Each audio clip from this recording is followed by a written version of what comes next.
Hey everyone, my name is Steven. I help others to understand how the world works in as few words or letters as possible. That's my way of saying that I have a PhD in physics. When I was a student here at the North Carolina School of Science and Mathematics, go unis, my professor, the late great Dr. Kalina, he taught us about a concept called resonance. Resonance. Under the right conditions, any sound or vibration is amplified by its environment. When resonance happens, a singer can shatter glass with just their voice. Doctors can perform complex procedures, and your alarm clock will effortlessly let you know the day has started. As a PhD student, I learned that being heard, whether it's by my peers, my professors, my advisors, was very similar to resonance. Except in this case, it was important to find the right conditions for my voice to be heard in the rooms where it mattered the most. To do this, I accomplished this by learning to accept advocacy. You see, in the first weeks of my PhD program, 2 professors approached me. They said something like, "Steven, we are excited that you're getting your PhD here. Statistically, African Americans complete their PhDs at much lower rates than other groups. We want to be here to bridge that gap. Let us know how we can support you." I said, "Thank you. I really appreciate that." And now I would keep that in mind. But the truth is, I did not know how to accept that offer. Instead, my mind had wandered elsewhere. Why me? Am I not good enough? Do I really need the help? Do I look like I need the help? Do I even belong? And so I did nothing with their offer. I continued onward with my PhD program. And I eventually found myself in rooms where my voice could not be heard. For example, study groups. Every week for tens of hours, I would get together with my peers. We would go through problem sets, prepare for exams, work through class notes. I would give ideas for how to solve the problems, try to explain concepts, but more often than not, my ideas were refuted, assumed to be wrong, or simply ignored. It did not matter how right I was, how loudly I spoke, or if I tried to speak like my peers and use the fancy physics jargon. This was frustrating, sometimes downright demoralizing. Hide their imposter syndrome. But there were a few times that my voice broke through. It was always after somebody said, "Hey, I think Steven's onto something." Advocacy, resonance. And then there was my research advisor. For many years, we struggled to communicate with one another. He would give me tasks to do. I would struggle to complete them to his satisfaction. I would give him back feedback, ideas, thoughts, and concepts. He would dismiss them. This went on for many years without end. We made no progress. I remember one time after a particularly bad meeting, I went home frustrated, discouraged, mad, and I said, "This isn't working. Something has to change." And that's when I admitted to myself that I did need help. I couldn't even articulate what kind of help I needed, but I knew I needed help. That's how I remembered the professors that reached out to me in the very beginning of my journey. I reached back, I met with one of them, and I shared my story, my frustrations. In turn, she gave me back advice and feedback. And then she did the one thing that I couldn't do for myself. She went back to my research advisor, not as a student, but as a colleague. Over the next few months, I noticed that the environment changed. All of a sudden, I was able to complete his tasks to his satisfaction. When I gave feedback, thoughts, and ideas, he responded back with his feedback, thoughts, and ideas. We had conversation, resonance. Eventually, we published papers together. One of those papers I got to be the first author on. That means I did all the work. I also had a chance to travel internationally with him. We went to countries like Finland, Argentina, Thailand, and I got to share my research with the world. I noticed that in every room that I stepped in, I was heard. These researchers from around the world, these graduate students from around the world, they came to me with their feedback and their thoughts on my research. We had conversation. There was resonance. So what happened?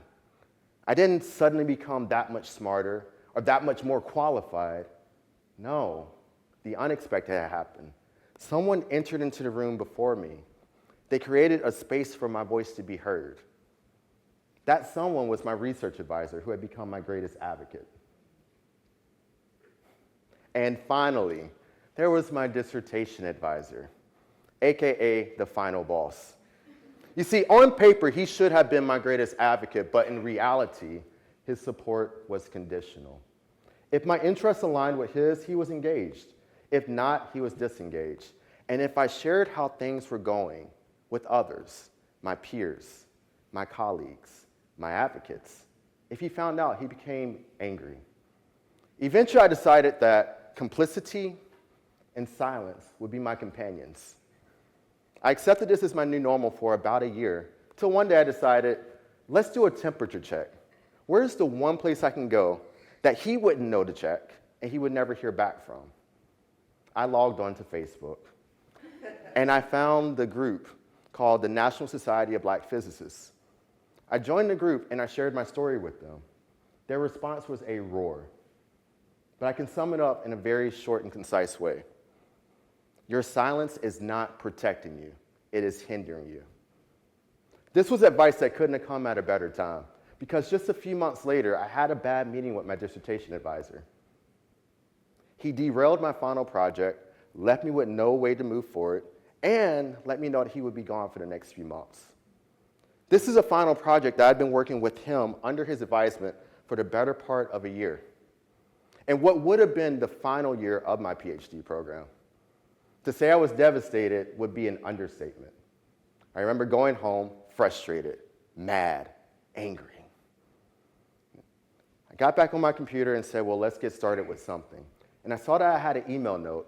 It came from a high-ranking official within the university.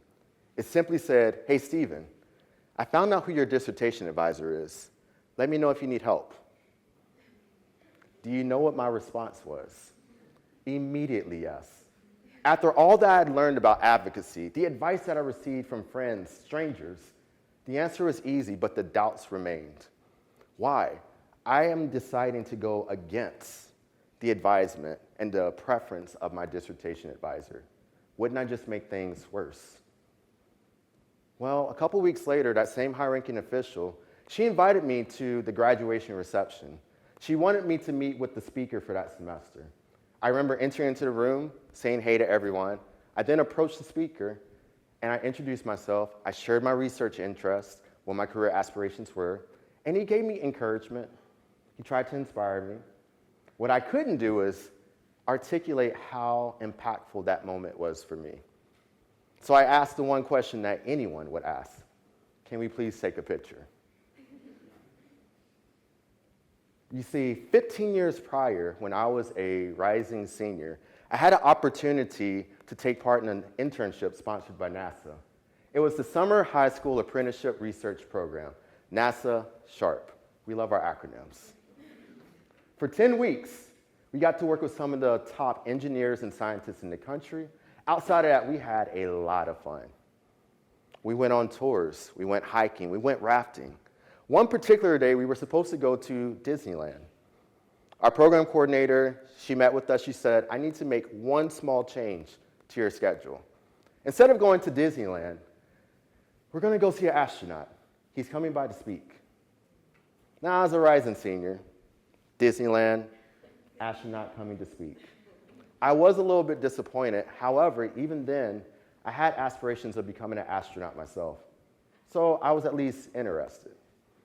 I remember arriving at the location, I walked in the auditorium, took my seat, the program went on, they introduced the astronaut. As he walked on stage, I couldn't believe who I saw. He was an African American, a man, another scientist. It was as if I saw an echo of my future self manifested on that stage. His speech that day did not just inspire me, it resonated with me. And that was the day that I decided that I would pursue a career in the sciences. So after his talk was done, I approached him on the side of the stage. I told him, thank you, your speech was inspiring. And then he asked me, would you like to take a picture? I believe I shared that picture. Who would have thought that 15 years later, he would be the same person I'm standing in front of at my graduation reception? His name was Leland Melville. That high-ranking official invited me to meet with him because she wanted me to feel inspired and motivated. Instead, because of one small change in schedule, a moment that was meant for inspiration was transformed into one destined for confirmation. I knew that I was exactly where I needed to be, and I was going to accomplish exactly what I needed to do. With that, I went forward. I met with the rest of my dissertation committee. By then, my advisor had left. We formulated a new project to work on for the next few months. I completed that project and went forward into my defense. The morning of my dissertation defense, I got an email from that high-ranking official. It simply said, "Hey, Stephen, good luck on your defense today. I sent you cookies." Really cool. I remember walking into the room, and I saw my dissertation advisor, but I also saw that the room had changed. There also sat my research advisor and the professor who had advocated for me since the very beginning. And I was in a room surrounded by my peers, my friends, and my family. The environment had changed. And on that day, my voice resonated and I was heard. And I successfully completed my dissertation defense. Fast forward to graduation, that's when I found out the full extent of the advocacy of that high-ranking official. Behind the scenes, she met with my dissertation advisor, not as a colleague, but as a senior leader. She also met with his boss, our department head, not as a colleague, but as a senior leader. The months that I worked on my final project, I found that the environment again changed. Faculty checked on me. They made sure that I felt supported. They even provided me with financial support to work on my project full time. I remember asking this senior leader, "Why would you go so far to help me?" She simply said, "Stephen, it's the right thing to do." So why am I sharing this story with you today? Well, to the young man, the young woman, the student, here in the audience, online today, if you've ever felt that your voice is not being heard, if you've ever wondered, do you belong? What I simply say to you is, if someone offers you help, support, advocacy, it's okay to accept it. In fact, when someone offers you help, support, advocacy, I'd say that that's confirmation that you belong. It's very likely that that person has traveled the same path that you have. Not only do they see every obstacle along the way, but they see you on that same path, completing it. Next, to the person in the room who sees another individual, you feel the urge to help, to advocate, to provide help, to support. Today, I encourage you to make the first move. Inaction is still a choice, and one small act can lead to limitless possibilities. Finally, to everyone here in the room today, I've spoken about advocacy, resonance, how I found the right conditions for my voice to be heard in the rooms where it mattered the most. But I never talked about how to actually enter into those rooms. Now, that would be a separate talk altogether. So instead, I'll leave you with a bit of advice in the saying that an old mentor of mine, Mr. Keith at UNC, Chapel Hill, used to say. He said, "Stephen, when you're trying to get into those rooms, you must be direct, persistent, and creative. So if you can't get in through the front door, try the back door. If you can't make it through the back door, climb through the window. And if you can't make it through the window, take the roof off." That's my time. Thank you.